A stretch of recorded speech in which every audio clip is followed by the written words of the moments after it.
Good evening. Dr. Ryan here with Executive Consultant Jordan Buckingham. He's going to be going over exactly how to call on business cards. A lot of times we get these cards, they're stuck on bulletin boards. We find a newspaper ad, different real estate agents, insurance professionals, basically professionals in the area. And obviously we're in the business of expanding our business, and we like to reach out to these professionals. Now, Jordan, how do you go about reaching out to professionals like a real estate agent when you want to go ahead and give them a call and see if they're interested in taking a look at the opportunity? It's a great question, Doc. Hey guys, Jordan Buckingham, Executive Consultant with Ambit Energy, and I can tell you the main thing about making a cold call to somebody that you don't know is you've got to be able to intuitively predict what potentially may be coming and be prepared for any situation that you're going to run into. So the brief script that we're going to run over tonight was developed literally for that purpose, and I'll tell you why it was developed. Whenever I was younger, I was trying to get my business started, and I didn't have a list. I didn't know anybody that I could contact. So I was literally reaching for names anywhere I could. And I made a call to a guy one time, and I distinctly remember being a young man in my early 20s and him backing me into a corner with a question like, "What are you talking about, kid?" And then me trying to answer, and then him beating me again, and then me backing into a corner. And then eventually he ended the call by saying, "Kid, I don't know what you're selling, but I'm not interested." Boom. And the phone clicked on me. And I was young and I was just starting this out, and it was painful because I didn't have a process. And I remember what happened to me at that moment. I looked at that phone and I said, that will never happen to me again. Not because I wasn't going to pick up the phone again, but because I was going to intentionally develop a process that would put me in a situation where whether I got my intended result out of that or not, which was then to look at my business, I wasn't going to be the one that got backed into the corner and got beaten down in that conversation. So that's where all this came from. Step one is you've got to know exactly what's coming whenever the phone is answered, and you've got to know exactly how to handle it. So the two things are going to come out of that person's mouth whenever you answer it. Let's say it's a local real estate agent that has their pretty face up on a billboard, or you've gotten their business card from a cork board, wherever you've gotten it. Two things are going to come out of their mouth whenever you call them and they answer. One is going to be they're going to answer and they're going to say their name. Secondly, they're going to answer and they're going to say nothing. So if they answer and they say their name, "Hi, this is Catherine." "Hi, Catherine, this is Jordan Buckingham. How are you?" I know exactly what's coming. Secondly, "Hello," but they don't state their name. "Hi, is this Catherine?" "Yeah, this is Catherine." "Hi, Catherine, it's Jordan Buckingham. How are you?" Boom. I know exactly what's coming, right? So now she's going to come back at me. She doesn't exactly know who I am most of the time, but she's going to entertain the conversation because an entrepreneur that's put their business card on a board or put their face on a billboard is interested in making money. That's why they're spending that money or out there doing the hustle. So she's going to say, "I'm fine, Jordan. How are you?" She'll say, "Catherine, I'm great. Did I catch you an okay time to chat for a second, or are you busy?" I want to clear the next couple seconds of her calendar, and she said she knows that I'm going to be brief because I said for a second, right? So she's going to confirm typically, "No, this is okay. What are you talking about?"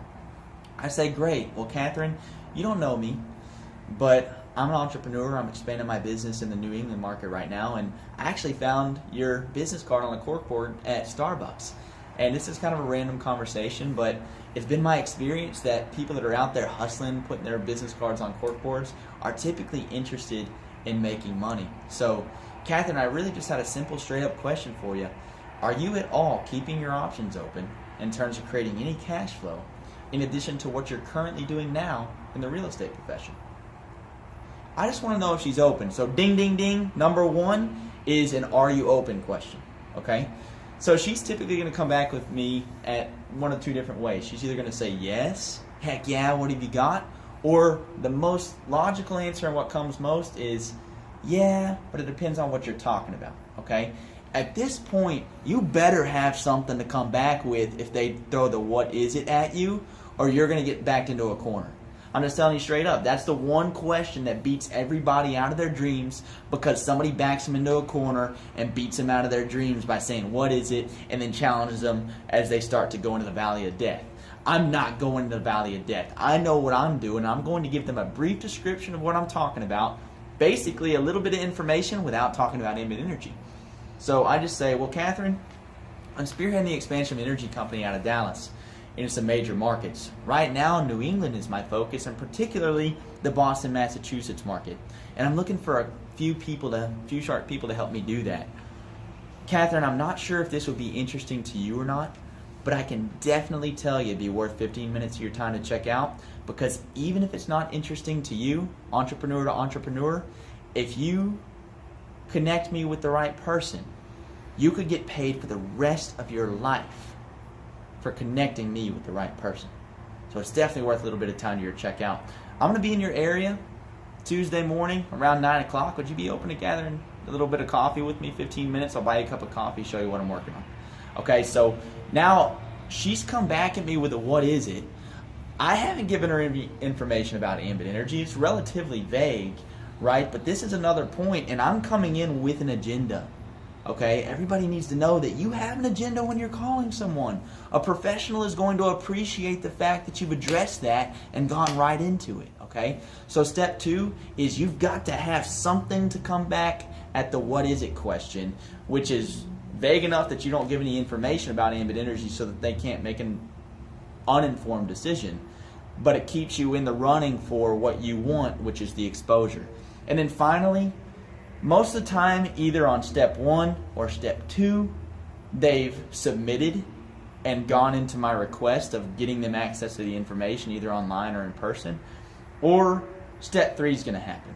They come at me one more time. Well, Jordan, I don't really know what you're talking about. I think you need to give me a little bit more information over the phone before I'm willing to meet with you or before I'm willing to look at a 5-minute video online. At this point, I'm going to reframe the original question. Just going to be an are you open question again, phrased differently.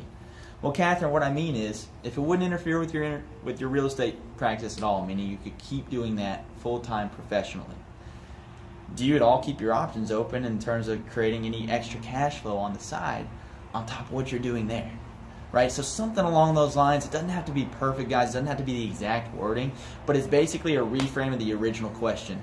At which point, I'm either going to finally make her submit into my agenda, which is to get her to look at the business. Guys, it may sound bad that I have an agenda, but get real. You have one when you call somebody, and people appreciate it if you're real about that.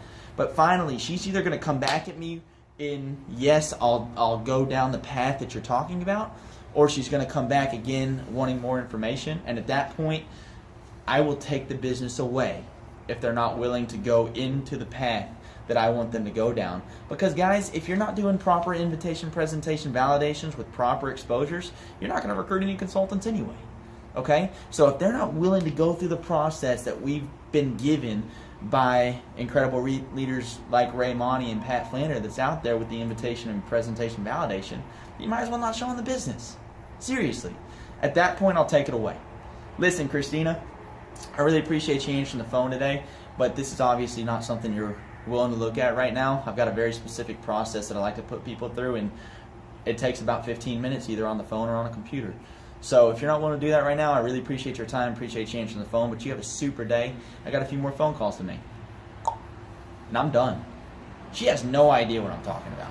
A lot of times they'll come back at you, whoa, whoa, whoa, hang on, if it's just coffee, all right? Whoa, whoa, whoa, hang on, if we're just talking about a computer, if we're just talking about a video, I'll have a look at it, and it's going to work out. If not, no harm, no foul. I didn't know that person anyway, right? At the end of the day, she's not in my business now. She wasn't in my business whenever I called her. And the best case scenario is she comes in and turns into an executive consultant that makes me hundreds and hundreds of thousands of dollars in my executive coded organization. Or she's exactly where she was whenever she started, which is not in my business. So this has been a very simple training on basically how to make a cold market call. But what I really want you to understand is one of the reasons that people like Dr. Ryan and I are confident in picking up the phone and doing this is we've done it enough times that we know what's coming in most situations, and we have processes and systems and a skill set in place that are going to allow us to handle anything that comes at us without having to deal with the fear and rejection that comes with being backed into a corner. I'll tell you this, from the beginning of this tape, that will never happen to me again, because I developed a skill set forged from that fire that allowed me to become who I am now. So with that, Dr. Ryan, I'll turn it back to you, brother. Appreciate you. Absolutely, Jordan. You know, that was absolutely incredible information. I think that's going to help a lot of people out there. A lot of times people run out of the war market list and they see these business cards, and you get these business cards at all these networking events. They see them at the mall. They see them on the floor. They advertising campaigns, newspapers. I mean, now we have a way to actually go ahead and access that information and utilize it and actually be able to reach out in a very fundamental, really easy way, very gentle, non-invasive, just really straightforward, and go ahead and contact these people and actually get them to look at the ambit opportunity. So coming out from Chester, Connecticut, we appreciate you guys so much. Hope you can take this information and go ahead and utilize it in your business and build a big business. Dr. Ryan and executive consultant Jordan Buckingham, coming out of Chester, Connecticut. Appreciate you guys. Booyah.